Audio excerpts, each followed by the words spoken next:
అభయం ప్రజల AP news కి స్వాగతం. గండేపల్లి మండలం పార్టీ అధ్యక్షులు మద్దిపట్ల రామకృష్ణ ఆధ్వర్యంలో అధిక సంఖ్యలో కార్యకర్తలు చేరుకున్నారు. జగ్గంపేట శివారు కోనేటి వీధి వద్ద నుండి తహసీల్దార్ కార్యాలయం వరకు ర్యాలీగా చెవులో పువ్వులు పెట్టుకుని బయలుదేరారు. 4 మండలాల నుండి భారీ స్థాయిలో వైసీపీ నాయకులు పాల్గొన్నారు. ఈ సందర్భంగా నరసింహ మాట్లాడారు.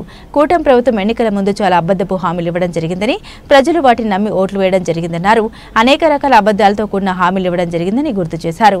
వారికి దమ్ము ధైర్యం ఉంటే ఆ హామీలు అమలు చేయాలన్నారు. సూపర్ 6 లో పెన్షన్ విధానం ఒకటి అమలు చేయడం జరిగిందన్నారు.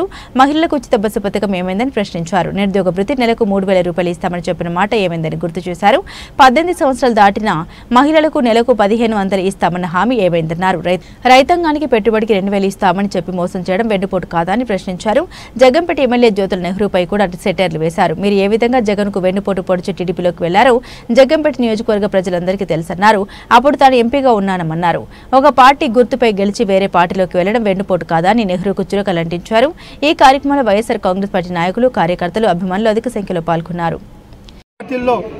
పార్లమెంట్ సభ్యుకి రాజీనామా చేసి సుమారు 5 లక్షల ఓట్లతోటి వైఎస్ఆర్ కాంగ్రెస్ పార్టీ పార్లమెంట్ సభ్యునిగా అర్పణించి నెగ్గారు జగన్మోహన్ రెడ్డి గారు. అందులో భాగంగా 2014 ఎన్నికలు వచ్చినాయి. 2014లో వైఎస్ఆర్ పార్టీ నిలబడ్డది. అప్పుడు ఆ నిలబడినప్పుడు వైఎస్ఆర్ కాంగ్రెస్ పార్టీకి 65 స్థానాలు వచ్చినాయి. ఆ 65లోనే మన గౌరవ జగ్గంపేట శాసనసభ్యులు శ్రీ జ్యోతుల నెహ్రూ గారు కూడా ఒకరు ఆయన ఉన్నారు. అందులో జగన్మోహన్ రెడ్డి గారు ఈయన మీద ఎంతో నమ్మకంతో డిప్యూటీ ఫ్లోర్ లీడర్ ఇచ్చారంట. పక్కనే కూర్చోబెట్టుకున్నారు. ఆయన సోఫా పక్కనే కూర్చోబెట్టుకున్నారు అసెంబ్లీలో.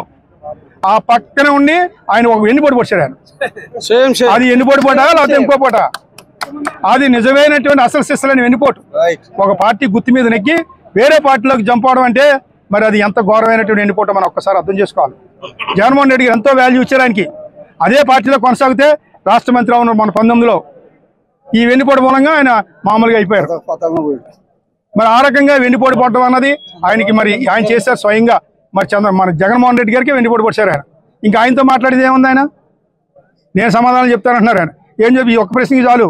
జగన్మోహన్ రెడ్డి గారు తాలూకాలు ఎవరు అడిగినా నువ్వు వెన్నుపోటు పడిచి వేరే తెలుగుదేశంలోకి వెళ్ళావు కదా, ఏ వెళ్ళారో అందరికీ తెలుసు. నేను చెప్పండి, ప్రజలందరికీ తెలుసు, నియోజకవర్గ ప్రజలందరికీ కూడా తెలుసు.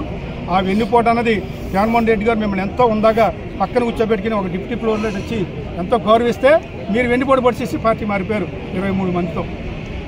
ఆ రకంగా వెన్నుపోటు పడిచారు. మరి అది వెన్నుపోటు అవుతుందా, వేరేదో వెన్నుపోటు అవుతుందా?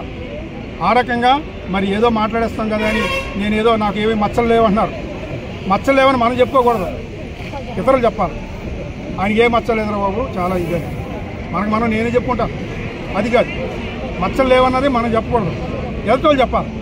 ఆయనకి ఏం మచ్చలేదు, మచ్చలేని నాయకులని చెప్పాలి. ఆ రకంగా ఆ మచ్చలు లేవన్నది ఒకవేళ మీకు లేవేమో ఇంకా మిగతా కూడా ఎవరికైనా ఉన్నాయేమో అన్నది. మరి ఆ రకమైనటువంటి పరిపాలన ఈరోజు జగ్గంపేట నియోజకవర్గంలో కూడా ఎక్కడెక్కడ ఏమేమి జరుగుతున్నాయో అందరికీ తెలుసు. మీడియా వాళ్ళు కూడా ఎక్కడికెక్కడ బయట తీసుకున్నారు. మట్టి కానీ ఇసుక కానీ ఇతరితర మాఫియాలు ఏ రకంగా జరుగుతున్నాయో, ఎవరెవరు కొల్ల కొట్టుకుని చేస్తూ ఉన్నారో అందరూ చూశారు, తెలుసు అందరికీ కూడా. ఇవన్నీ కూడా బయటకు వస్తాయి. మరి అటువంటివి మీరు జగన్మోహన్ రెడ్డి గారు ఆయన మీ మీద వ్యక్తిగతంగా మీకోసం పెట్టినటువంటి వెన్నుపోటు కాదు ఇది.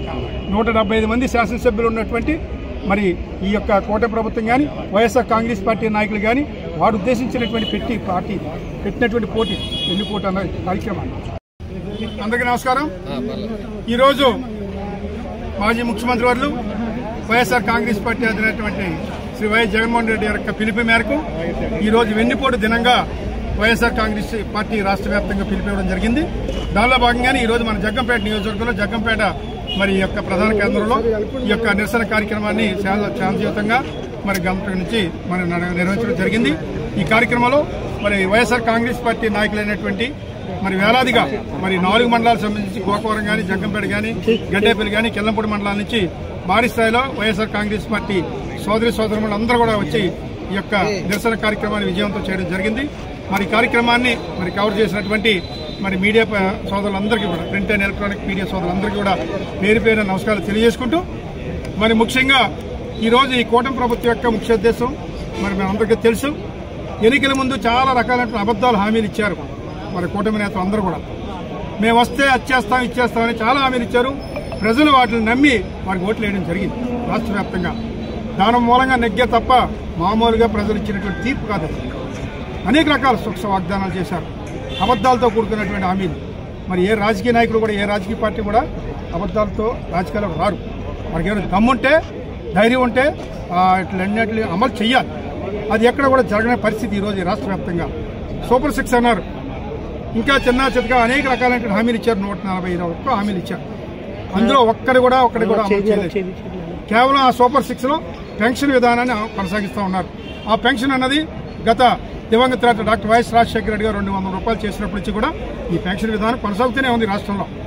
అదే కొనసాగిస్తారు, పెంచుకుంటూ వెళ్తూ ఉంటారు. ఏ ప్రభుత్వం వచ్చినా పెన్షన్ జరుగుతుంది. గతంలో జగన్మోహన్ రెడ్డి గారు 3,000 రూపాయల వరకు చేశారు, వీళ్ళు 4,000 చేశారు. ఆ రకంగా పెన్షన్ విధానాన్ని పెంచుకుని వెళ్తా ఉన్నారు. అది ఒకటే తప్ప మరి అందులో ప్రధానమైన ఇచ్చినటువంటి సూపర్ 6లో మరి మహిళలకి ఫ్రీ బస్ అన్నారు. ఫ్రీ అంటే ఎక్కడి నుంచి ఎక్కడికి, రాష్ట్రంలో ఎక్కడి నుంచి ఎక్కడికి వెళ్ళినా సరే ఫ్రీ అన్నారు. ఆ ఫ్రీ లేదు, ఏమీ లేదు. ఈ రోజు వరకు కూడా బస్సు అన్నది లేదు ఎక్కడ కూడా మహిళలకి. అలాగే మహిళలతో పాటుగా మరి నిరుద్యోగ భృతి అన్నారు. నిరుద్యోగ భృతి అంటే చదువుకున్నటువంటి విద్యార్థులు ఎవరైతే ఉన్నారో మరి నిరుద్యోగులు, వారి కోసం నెలకి 3,000 రూపాయలు నిరుద్యోగ భృతి ఇస్తా ఉన్నారు. అది ఈ రోజు వరకు కూడా హామీ కాలేదు, అమలు చేయలేదు.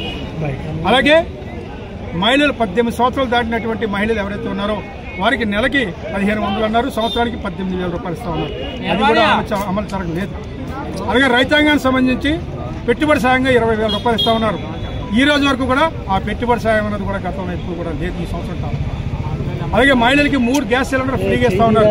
అది కూడా అమలు చేయనటువంటి పరిస్థితి ఈ రాష్ట్రంలో.